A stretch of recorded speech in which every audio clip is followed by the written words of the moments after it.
All right, we're back. Are we back? Okay, now we're back on overtime. More of the sausage party we're having today. For the panel, Texas Governor Greg Abbott sent I read about this, sent buses of migrants to Chicago last week. I'll be there tomorrow night. Prompting worries that a continued influx will strain Chicago's resources. Will this force sanctuary cities to rethink their policies? It is an interesting question for liberals to be, like, hey, let's have open borders or close to it. And then when they come, but it's not in our states, and the Texas governor kind of called their bluff. It was like, well, you like immigrants so much? Have some of ours. I think it's worth pointing out that the term sanctuary cities doesn't actually mean people say, we want you illegal immigrants to come here. It's a term that was not invented, but certainly championed by Rudy Giuliani in the 90s. It's the idea of if someone has committed or has witnessed, more likely, a crime in a major city, you're going to see some illegal immigrants there. So what we're saying is we're not going to share that information with the federal government to deport people. Right. That is the sanctuary they're talking about. It's a sanctuary from federal deportation laws. And we do this because we want illegal immigrants and everybody to be able to talk to the cops. So Republicans have been dining out on the term sanctuary cities for a long time, even though they used to support it. And Republicans in Texas, former Governor George Bush, as a prime example, used to champion their border with Mexico as like, we're different than the Pete Wilson politics of California. We actually have a lot of commerce and trade with Mexico. We like that.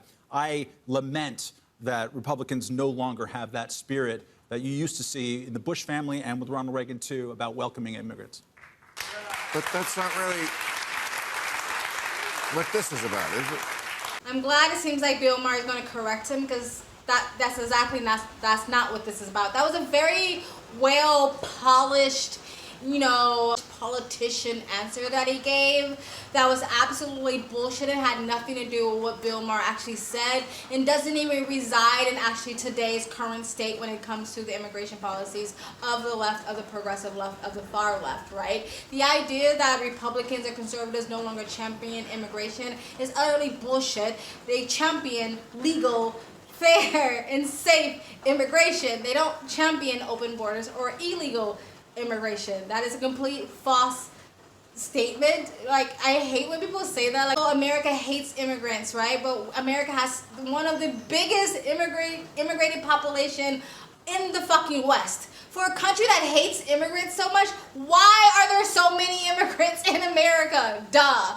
Anyway, that had nothing to do with it. It kind of comes off as like when you tell a feminist, like, hey, you know what, I come across a lot of men-hating feminists that don't have a lot of empathy and sympathy for men's problems, and they go, well, actually, the definition of feminism is, so you should be really supportive of it. It's like, who gives a fuck what the definition of it was? Who gives a fuck what it used to mean? We're talking about today in 2022. Come back into the current state of mind. Anyway, let's continue. It's about, there seems to be some hypocrisy about welcoming them, but not in my backyard. That's what seems different about this. But this is about terminology.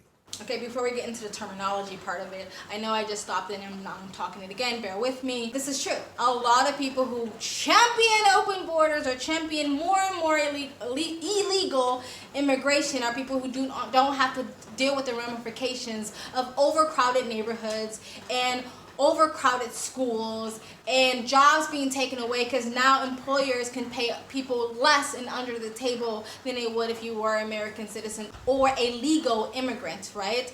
And so they don't have to deal with that. They don't have to deal with the ramifications because it's not in their backyard. It's not even on their front yard, right? And so it's easy to have these, again, vanity morals when you're not directly affected by it. But anyway, let's continue. It's about terminology. It's like how education works in America. You don't see black people in schools, really. But you hear they're going to take all your jobs. Black people in schools? You have to be careful. These people are coming. Well, where are those people? Where are these people that are coming? Neighborhoods, people stay poor forever, Democrat, Republican. Where's all the help? We backed away from that civil rights movement and ran from it on the right and the left. What? I'm sorry, why aren't they actually answering what Bill Maher said instead of giving these polished politician type statements just to pander to whatever group they're trying to pander to? What does that have to do with anything? What does what he said have to do with what Bill Maher said? What is he talking about that black people aren't in schools? What the fuck is that? And who the hell in 2022 are talking about how black people are going to steal jobs? Is he talking about today? Like, is he like the other guy stuck in the past? Or is he talking about current situations? What is he talking about? Anyway, let me give him a chance. Let's get back into it.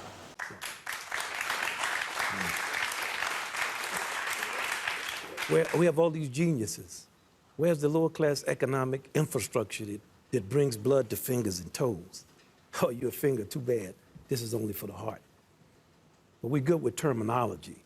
Any type of fake term, a sanctuary city, it sounds good. Nobody knows even what that is.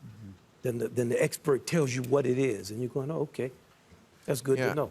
We don't want them here. Stopping it there again. Okay, it's raining, by the way. I apologize, but I'm just going to continue with this video. He's saying a lot of words that will fool the person who's not paying attention, but he's not actually saying anything, and he's not actually answering Bill Burr's question. He's not directly answering the statement. I get a little bit of what he's saying, that we are all connected to this body, but they seem to only care about the major organs and not the fingers and the toes, which I guess would be the lower class and the working class citizens.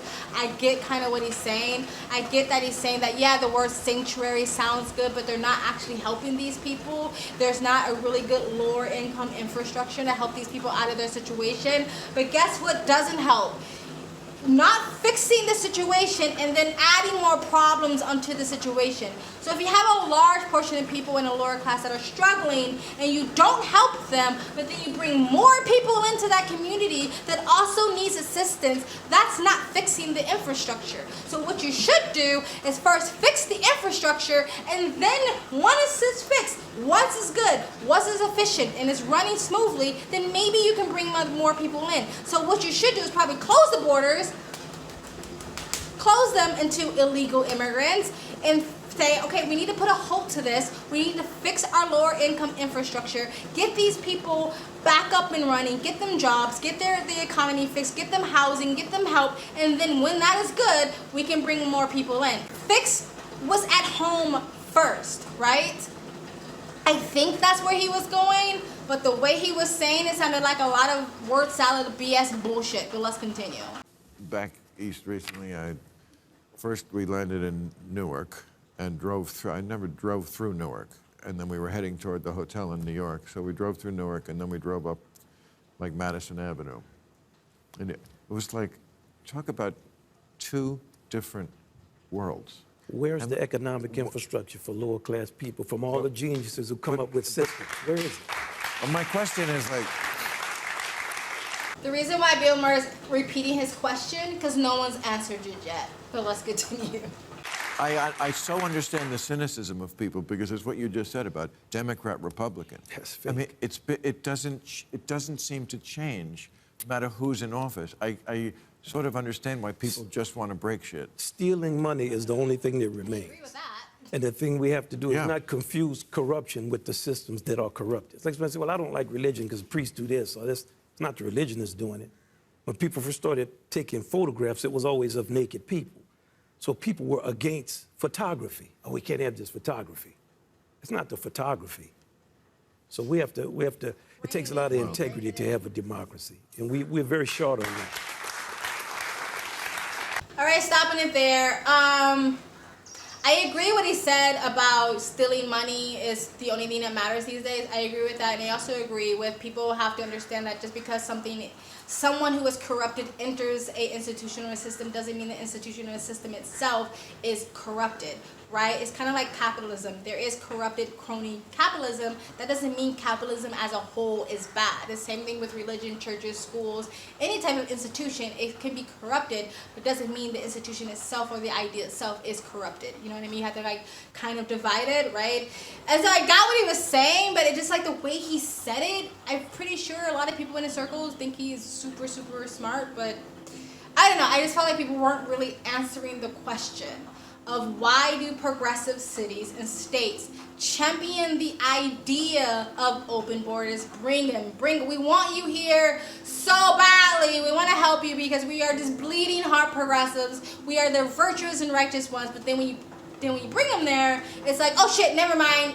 Nope, go back. That's was kind of the question that was never really answered. But anyway, guys, this was the overtime sections. This is when I talk about multiple things, so I'm gonna split this video up instead of listening to the entire video. So I'll probably like use the same intro, outro for all these videos for this overtime piece. But let me know what you guys think. Am I completely tripping? Did it feel like they weren't answering the questions, or do you completely think they answered the question very precisely and it just went over my stupid head?